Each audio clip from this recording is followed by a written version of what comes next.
There's obviously no way Angel can compare to Caitlin Clark as a shooter or a passer. And there is no way Angel can live up to her dynamic social media / podcast presence when it is very clear this is a one-sided beef.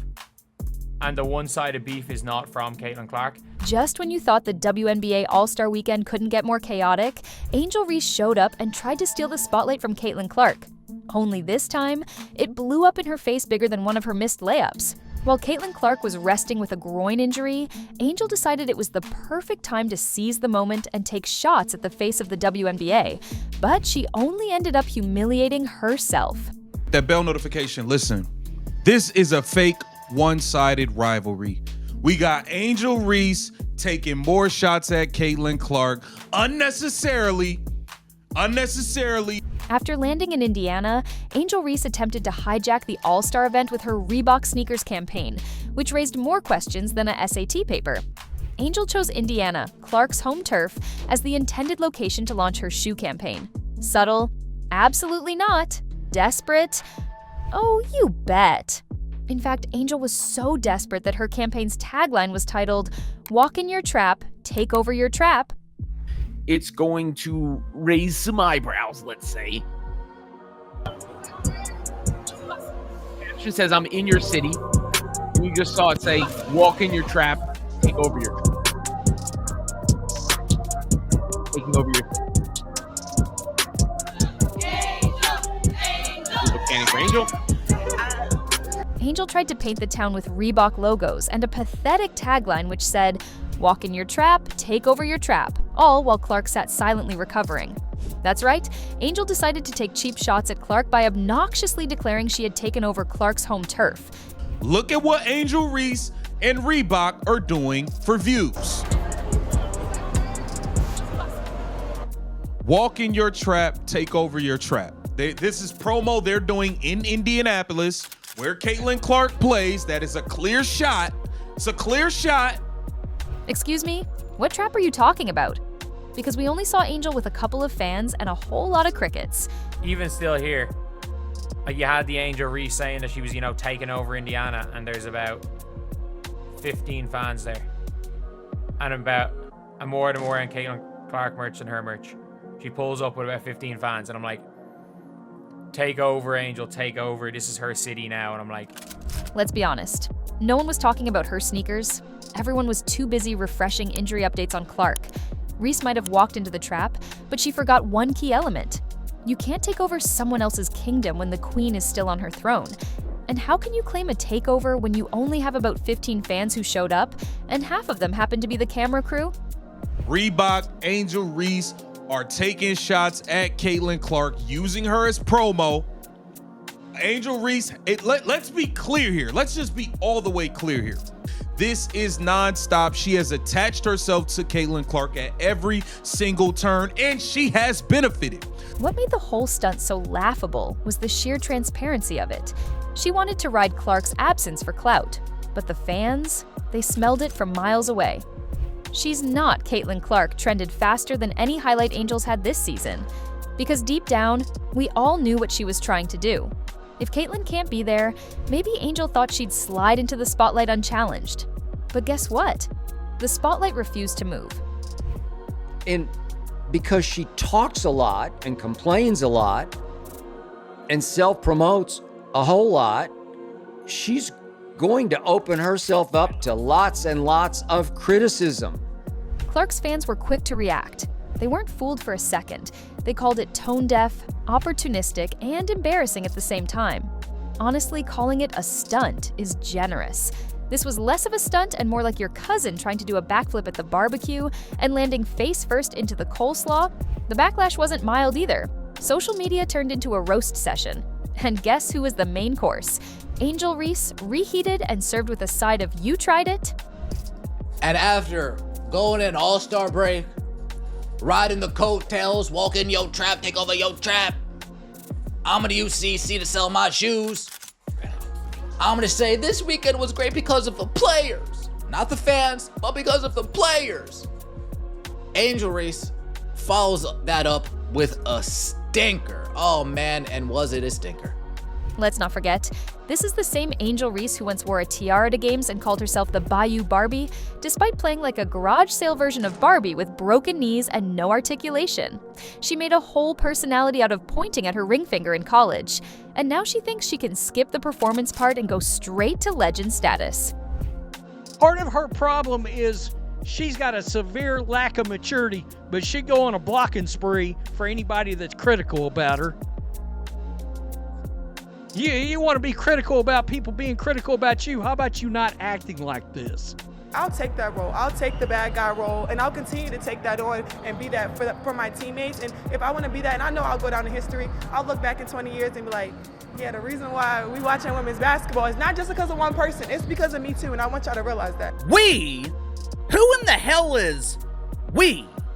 Who is this we that Angel Reese spoke of? Hate to break it to you, Angel, but this doesn't work like that. This isn't WWE. You can't just cut a promo and expect to be the main event. Caitlin Clark's brand, on the other hand, writes itself. She doesn't need to declare herself anything. She doesn't need cryptic posts or trap metaphors. All she has to do is show up and drop 30 points with 12 assists while casually saving the league's ratings. And while she's injured, the WNBA is begging her to return and save the ratings once again, which have fallen down to 36%. You bleep around and find out what this league looks like without Caitlin Clark being involved in your biggest events. That read WNBA All-Star Game on ABC, 2.19 million on ABC. Yikes. Down from 36% when Caitlin Clark and teammates played the Olympic team. Let me just bring up. That's right. Once Clark was ruled out due to injury, what happened? Ratings went down, and the ticket prices plummeted faster than Angel's shooting percentage under pressure, from $262 to $64. It wasn't just a decline, it was a nosedive. And that's exactly what happens to the WNBA without her generational talent. That's why she led all players in All-Star votes. That's why she was named team captain. That's why, even while injured, the buzz was still about her. Not the shoes, not the slogans, not even the game. It was always Caitlin. Caitlin Clark has done the impossible. She has elevated the WNBA into the mainstream. She has turned this rancid dump into a polished turd. Normal people are praising the Great White Hope. They are giving her the credit she deserves. For the first time, possibly ever, people are actually buying tickets to WNBA games with money. Analysts like Skip Bayless and others couldn't help but acknowledge the obvious. Caitlin Clark is the engine of the WNBA. The league depends on her in ways they haven't depended on a player in decades.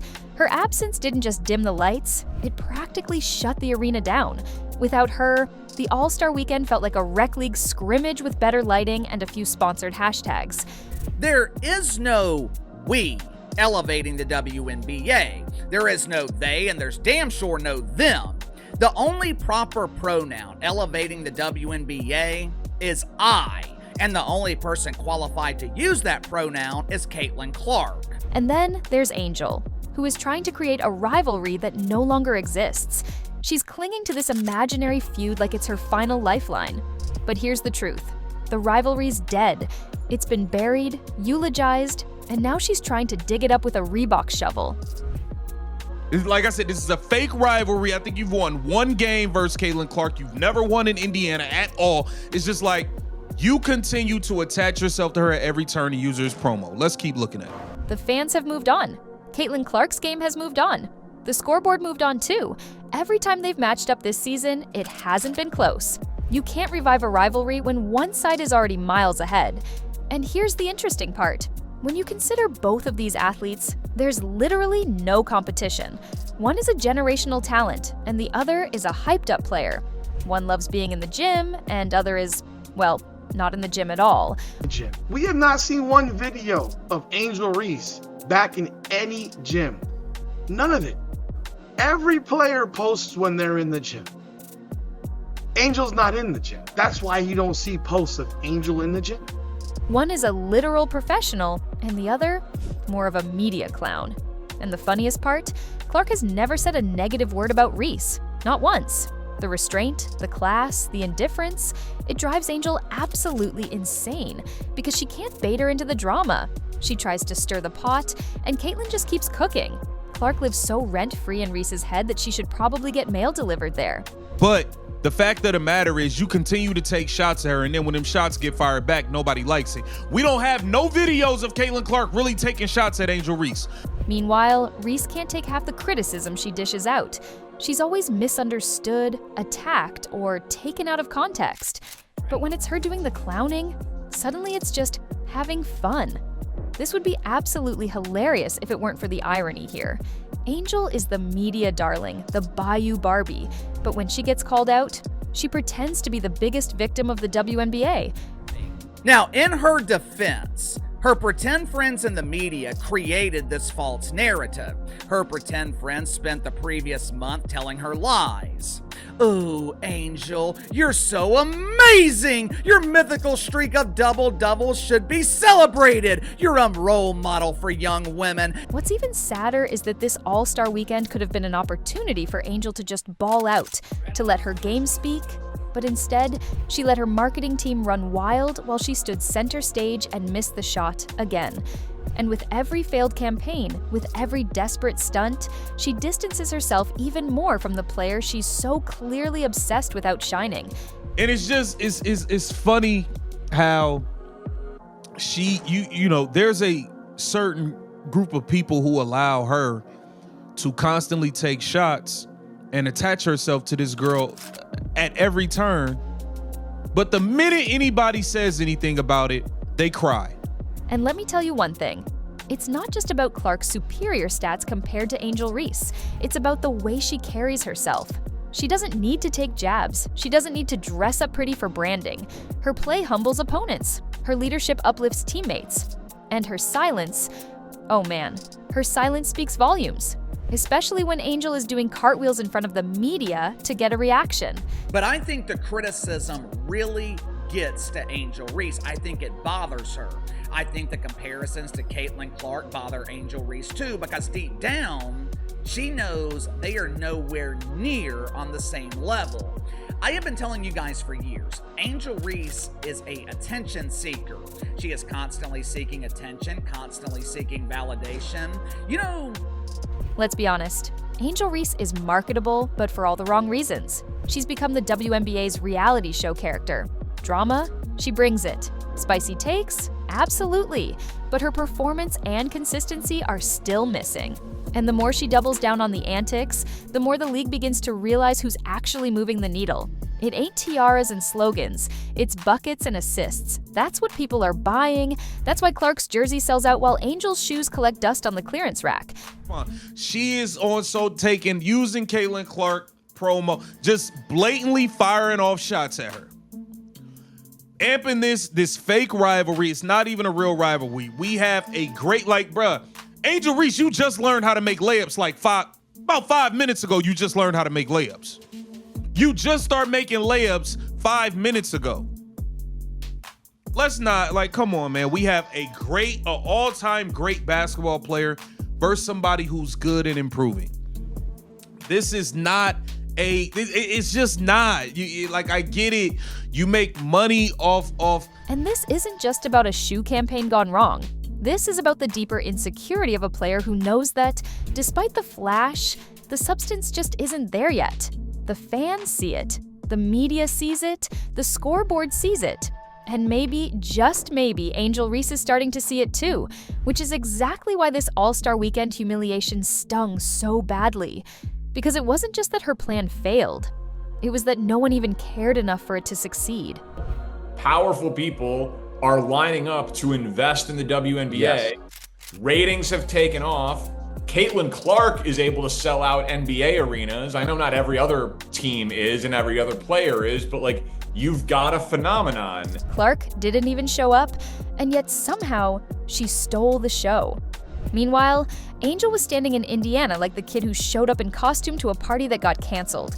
All dressed up, nowhere to go, and zero buzz. If Angel wants to be a star, she needs to start playing like one. Not just hustling, not just getting physical, not just talking the loudest in the room. How many bikini pictures has Caitlin Clark posted? How many times have you seen Caitlin Clark boasting about being invited to some doofus Met Gala on social media? Caitlin Clark doesn't need validation on social media because she gets it on the court. When you are great at what you do, you don't need people to constantly tell you about it. That's right. Stars like Caitlin Clark rise because of what they do on the court, not what they post on Instagram. Until Angel figures that out, she'll keep having moments like this. Embarrassing, overhyped, and completely avoidable. Remember when Clark was voted Rookie of the Month and Reese tried to pretend it was a snub? Or when she led her team to a major comeback and Angel passive-aggressively posted cryptic tweets? All these moments add up, and all they prove is that Reese isn't mad at Clark. She's mad that she can't be her. There's a difference. All right, they got a player on their team that thinks she's a superstar when she's, like I said, a character actor, sort of the number 5 best player on the team, maybe. And that's causing problems. Meanwhile, Clark didn't say a word. She didn't need to. Her absence alone was louder than any soundbite. It showed that without her, the league loses its spark. Without her, tickets don't sell. Without her, even her so-called rival can't deliver on the hype. And that's the ultimate humiliation. Let's be clear. It's only one real reason y'all having a big meeting. It's because Caitlin Clark came in and brought all this money. Let's be clear, man. Because when your entire persona is built on challenging the throne, and the queen isn't even in the building, you better own the court. You better deliver. Angel Reese didn't. And now, the narrative is shifting fast. The WNBA fanbase is smart. They know the difference between substance and noise. They know who's selling out tickets and who's winning clicks. And they're making it clear. Caitlin Clark is the engine, and Angel Reese is still trying to get out of first gear. Everybody, it's just so funny how everybody in the WNBA claims they hate Caitlin Clark fans, but they are using her name, her brand, her face, her name recognition, and trying to use her fans to make money. So, yes, the stunt backfired. Yes, the fans laughed. Yes, the comparisons to Clark only grew louder and harsher. But maybe, just maybe, this was the wake-up call Angel Reese needed. Because at some point, you have to realize, being famous for stirring the pot is very different from being known for stirring the game. And right now, there's only one player who's doing the latter, and she wasn't even at the All-Star game. That should tell you everything you need to know. So what do you think? Tell us in the comments, and we will see you in the next one.